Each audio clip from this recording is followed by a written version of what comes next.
السلام علیکم دوستو، کیا حال ہے؟ خیریت ہے؟ ٹھیک ہے؟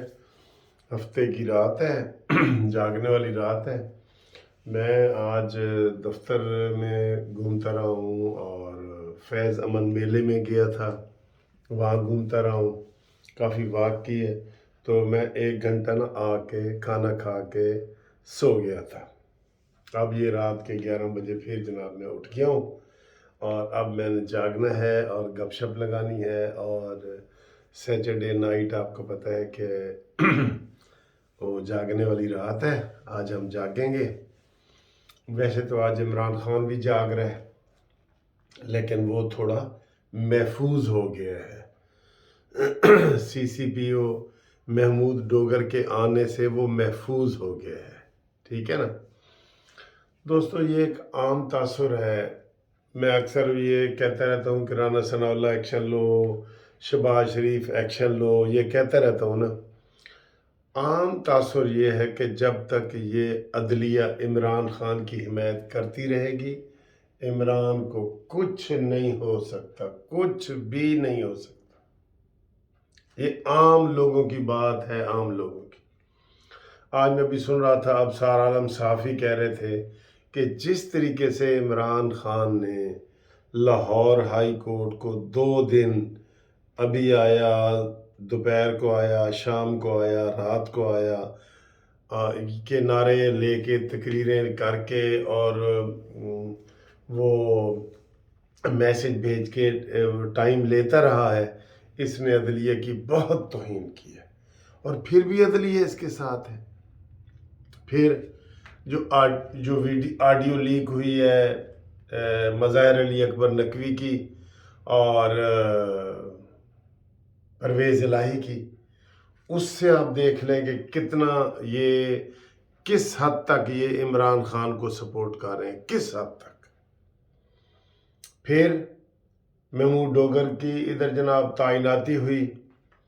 پھر جو ہر کیس، آج وہ بتا رہے تھے کہ 50 کیس لگے ہیں عمران خان کے، 50 میں سے 47 اس کے حق میں گئے ہیں، اور وہ انہی ججوں کے پاس لگے ہیں جو بدنام ہے کہ یہ عمران خان کی حمایت میں فیصلہ کرنے والے لوگ ہیں۔ اور دوستوں، اس کی حمایت میں فیصلہ کرنے کے لیے لاہور ہائی کورٹ کو تختہ مشق بنایا جا رہا ہے، اور یہ کہا جا رہا ہے کہ جناب چیف جسٹس کا جو داماد ہے وہ عمران خان کی پارٹی میں ہے، جس کی وجہ سے عمران خان کو آؤٹ آف دی وے بھی مل رہے ہیں سارے۔ یہ جو قومی اسمبلی کے الیکشن کے ادھر استعفے منظور ہوئے ہیں، وہ ان کی جورسڈکشن ہی نہیں ہے۔ میں وکیل کے طور پہ کہہ رہا ہوں، اس کی جورسڈکشن اسلام آباد ہے۔ قومی اسمبلی کے سپیکر نے استعفے منظور کیے ہیں، اس کو چیلنج کرنا ہے تو اسلام آباد ہائی کورٹ میں جائیں، سپریم کورٹ میں جائیں۔ الیکشن کمیشن کے آرڈر کے خلاف تو آپ ڈائریکٹ جو ہے وہ سپریم کورٹ میں جاتے ہیں، لیکن اس کو ہر طرف سے ریلیف مل رہا ہے، ہر طرف سے۔ 60 مقدمے ہوں اور وہ بندہ ایک دن بھی جیل نہ جائے، تو پھر آپ اس کا اندازہ لگا لیں، ٹھیک ہے؟ تو یہ جو عدلیہ کا جھکاؤ ہے نا، یہ نہیں ہونا چاہیے، کاش نہ ہوتا۔ اب آج بھی لاہور ہائی کورٹ میں پریس کانفرنس ہوئی ہے رانا مشہود صاحب کی، اور انہوں نے یہ اس کو مذمت کی ہے، یہ جو آڈیو لیک ہوئی ہے نا اس کی، لیکن اس کے اوپر کون کارروائی کرے گا؟ وہ کوئی بھی نہیں کرنا چاہتے۔ یہ سارے ثاقب نثار کی پیدا کردے جو ہے نا وہ لوگ ہیں۔ اور ابھی جو شہباز شریف کے دور میں 3 ججوں کی تعیناتی کی گئی سپریم کورٹ میں، جس سے وہ وزیر قانون سے استعفیٰ بھی لیا گیا، وہ بھی یہی تھا۔ انہوں نے خود ہی اس کو ووٹ دیا، ووٹ دے کے استعفیٰ دے دیا۔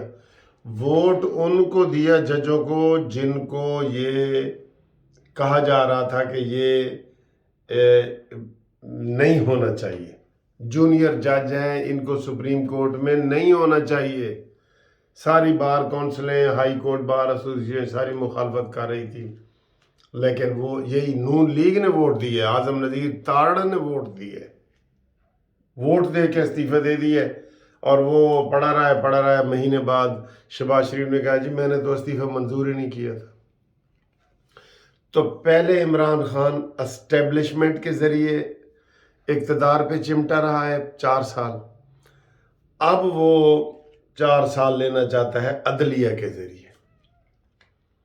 ویسے دوستو عدلیہ کا جو کردار ہے نا، یقین کرو اتنا گندا ہے، میں نے یہ لفظ استعمال کیا ہے، اتنا گندا ہے کہ ایک شخص کو نااہل کیا گیا بیٹے سے تنخواہ نہ لینے پر، اور دوسرا پوری اپنی اتنی 30 سال کی بیٹی کو چھپا کے بیٹھا ہے اور اس کے خلاف کوئی کارروائی نہیں ہو رہی۔ تو یہ تاثر کیسے دور ہو؟ آج وہ جو اس کی یاسمین راشدہ کی جو ویڈیو لیک ہوئی ہے، یاسمین راشد کی، جو وہ بھی آپ دیکھ لیں۔ انہوں نے کہا جی یہ عمران خان کہہ رہا ہے جی کہ ہمیں خطرہ ہے کہ نہیں ہے، تو انہوں نے کہا جی اللہ خیر کرے سی، اللہ خیر کرے سی۔ تو بات یہ ہے دوستو کہ بات تو سچ ہے مگر بات ہے رسوائی کی۔ یہ جو تاثر ہے نا کہ عدلیہ میں اس کے بندے بیٹھے ہیں، عمرانڈوز جج جنہیں کہتے ہیں، وہ کافی تعداد میں ہیں۔ وہ میرے خیال ہے اس وقت ختم ہوں گے جب قاضی فائز عیسیٰ صاحب آئیں گے نا، لیکن اس وقت بھی گروپنگ یہ اتنی ہو چکی ہے، عمران خان نے اتنا اداروں کو تباہ کیا ہے، اتنا اداروں کے اندر گروپنگ کر دی ہے کہ خدا نہ خواستہ پاکستان کو نقصان پہنچا ہے بہت زیادہ، مزید پہنچ سکتا ہے خدا نہ خواستہ۔ یہ بڑی پریشانی والی بات ہے، اس لیے بڑے دھیمے انداز سے میں ویڈیو بنا رہا ہوں کہ یہ اس کے اوپر ہمیں سوچنا چاہیے۔ یہ پھر کدھر کے گئے جی حلف وغیرہ جو لیتے ہیں، یہ جرنیل بھی حلف لیتے ہیں، یہ ججز بھی حلف لیتے ہیں کہ ہم جی عوام کے لیے کریں گے یہ تو آپ کے سامنے ہے۔ مظاہر علی اکبر نقوی کے جو ساری چیزیں سامنے آئی ہیں وہ آپ کے سامنے ہے، ماضی بھی اور اب بھی۔ تو اس کے اوپر کیا کارروائی ہوئی ہے؟ نواز شریف نے کل کہا ہے نا کہ اس کے اوپر تو کارروائی لازمی ہونی چاہیے، لیکن کوئی امید ہے کارروائی نہیں ہوگی۔ اب تک نہیں ہوئی، 48 گھنٹے گزر گئے، تو ابھی بھی نہیں ہوگی، آگے بھی نہیں ہوگی۔ تو پھر کیسے یہ اس ملک چلے گا؟ یہ سسٹم کیسے چلے گا؟ اس طریقے سے چلے گا جس طرح چل رہا ہے۔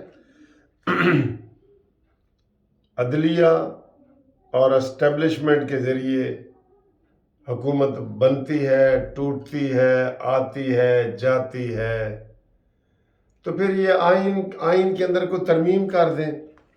پہلے میں کہتا تھا، غصے میں کہتا تھا کہ آئین میں ترمیم کر دو جی کہ جو سٹنگ 2 جرنیل ہیں نا، ایک کو وزیر خارجہ بنا دو اور ایک کو وزیر دفاع بنا دو، سٹنگ جرنیل کو، تاکہ مارشل لا کا راستہ بند کیا جائے۔ اب میں کہہ رہا ہوں کہ ایک چیف جسٹس آف پاکستان کو بھی کر دیں۔ مولانا فضل الرحمان نے کہا تھا نا کہ جی ہر کام میں آپ مداخلت کرتے ہیں کہ ہم ایس ایچ او کا تبادلہ بھی نہیں کر سکتے، پٹواری کا بھی، حکومت کے ہوتے ہوئے، تو پھر آؤ وزیر اعظم بھی تم ہی بن جاؤ۔ میرا حال ہے ایک ڈپٹی وزیر اعظم کا جو ہے نا ایک عہدہ بنانا چاہیے، جو موجودہ چیف جسٹس پاکستان کا ہو نا، اس کو ڈپٹی وزیر اعظم بنا دو، انہوں نے جو سارا کام کرنا ہے۔ بڑے دکھ کی بات ہے سر جی، اس لیے ہماری جوڈیشری اوپر سے جاتے جاتے نیچے باٹم تہ تک نیچے چلی گئی ہے۔ 128 29 نمبر پہ تو آ گئی ہے، تو پھر کیسے حکومت چلے گی؟ تو آئین وغیرہ کا پھر کیا فائدہ؟ افسوس ہوتا ہے دوستو، بہت افسوس ہوتا ہے، اور یہ ابھی تک یہی تاثر ہے کہ جب تک عمرانڈوز جج بیٹھے ہیں عمران خان کے اوپر 60 نہیں 160 پرچے بھی ہو جائیں نا، عمران کو کچھ نہیں ہوگا، کچھ نہیں ہوگا، کچھ نہیں ہوگا۔